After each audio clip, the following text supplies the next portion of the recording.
નમસ્કાર મિત્રો, અમારી યુટ્યુબ ચેનલની અંદર તમારું હાર્દિક સ્વાગત છે. મિત્રો, લો આવી ગઈ છે હવે આપણે વિદ્યાર્થીઓને શિક્ષક બનવાનું સપનું પૂરું કરવા માટે ટેટ સેકન્ડરીની નોટિફિકેશન ગુજરાત રાજ્ય સરકારે બહાર પાડી દીધેલી છે, જેની અંદર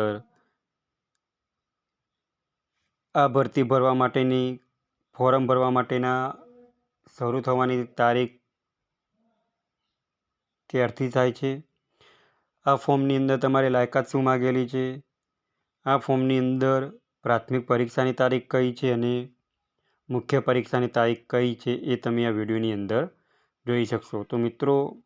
સૌપ્રથમ તમે અમારી ચેનલની અંદર નવા આવો તો અમારી ચેનલને સબસ્ક્રાઈબ કરી લેજો અને બાજુમાં આપેલ બે આઇકોનને ક્લિક કરી લેજો, જેથી કરીને રોજ નવા વિડીયોની નોટિફિકેશન તમને મળતી રહે. તો મિત્રો, વિડીયોની અંદર જોઈ શકો છો અને વિડીયોની ડિસ્ક્રિપ્શનની અંદર પણ તમને નોટિફિકેશનની લિંક આપેલી જશે, એના પરથી તમારે નોટિફિકેશન ડાઉનલોડ કરવાની રહેશે. તો મિત્રો, તાજેતરની અંદર જે વિદ્યાર્થી મિત્રો શિક્ષક બનવાનું સપનું જોઈ રહ્યા છે તેવા વિદ્યાર્થી મિત્રો માટે આ એક સુવર્ણ તક છે, જે ગુજરાત રાજ્ય સરકારે ટાટ સેકન્ડરીનું જાહેરનામું પ્રસિદ્ધ કરી દીધેલું છે અને આ જાહેરનામું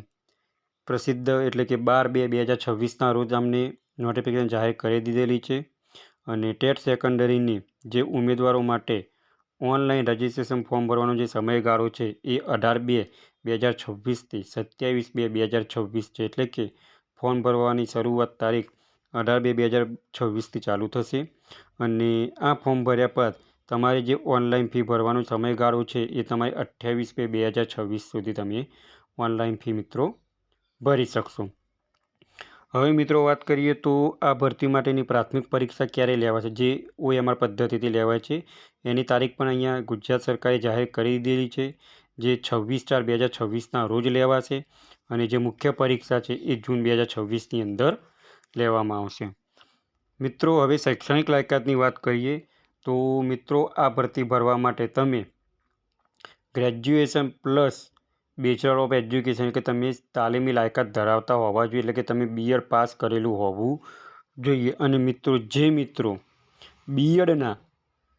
છેલ્લા વર્ષની અંદર અહીંયા ગુજરાત રાજ્ય સરકારે ઉલ્લેખ કરેલો છે કે જે વિદ્યાર્થીઓ શૈક્ષણિક વર્ષ 2025-26 દરમિયાન તાલીમી લાયકાતના છેલ્લા વર્ષમાં અભ્યાસ કરતા હોય તે વિદ્યાર્થીઓ પણ ફોર્મ ભરી શકશે, એટલે કે તમે BEdના છેલ્લા વર્ષની અંદર હો તો તમે આ ફોર્મ પણ તમે ભરી શકો છો. હવે મિત્રો, આ ફોર્મ ભરવા માટેની પરીક્ષા ફી કેટલી રહેશે, તો જે લોકો SC કેટેગરી, ST કેટેગરીમાં આવે છે, OBC કેટેગરીમાં આવે છે, EWS કેટેગરીમાં આવે છે તેવા લોકો માટે 400 રૂપિયા ફી છે અને જે લોકો જનરલ કેટેગરીમાં આવે છે તેવા લોકો માટે 500 રૂપિયા ફી છે. હવે મિત્રો, આ કસોટીનું માળખું કેવી રીતના રહેશે, તો બે વિભાગમાં કસોટી લેવાશે, ભાગ 1 અને ભાગ 2ની અંદર લેવાશે. જેની અંદર ભાગ 1ની અંદર સામાન્ય અભ્યાસના 100 ગુણ હશે, જેની અંદર તમારે શિક્ષક અભિયોગ્યતા આવશે, શિક્ષણ મનોવિજ્ઞાન આવશે, એ 100 માર્ક્સનું આવશે અને ભાગ 2ની અંદર તમારે જે તે વિષયને લગતું એટલે કે કન્ટેન્ટનું લગતું આવશે. હવે પરીક્ષાનું માધ્યમ કેવી રીતના રહેશે, તો પરીક્ષાનું માધ્યમ મિત્રો ગુજરાતી અને ઇંગ્લિશ માધ્યમમાં રહેશે. હવે જે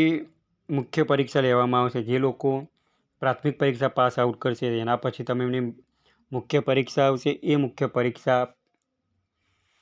અંદર કયું માળખું રહેશે, તો નિબંધ રહેશે, પત્રલેખન રહેશે, વ્યાકરણ રહેશે, સંધિ જોડો અને છૂટી કરો, એ તમારે 100 માર્ક્સનું રહેશે અને બીજું 100 માર્ક્સનું તમારું જે તે વિષયનું રહેશે. તો એ મિત્રો, આ નોટિફિકેશનની અંદર પણ તમને આ આપેલું છે, જે તમારે નોટિફિકેશનનો અભ્યાસ કરવાનો રહેશે. હવે મિત્રો, આ ભરતીનું ફોર્મ કેવી રીતના ભરવું, તો આ ભરતીનું ફોર્મ ભરવા માટેનો નેક્સ્ટ વિડીયો તમારે આગળના વિડીયોની અંદર જોવાનો રહેશે. તો મિત્રો, જે વિદ્યાર્થી મિત્રો શિક્ષક બનવાનું સપનું છે તેવા મિત્રોને આ વિડીયો આગળ શેર કરો અને રોજ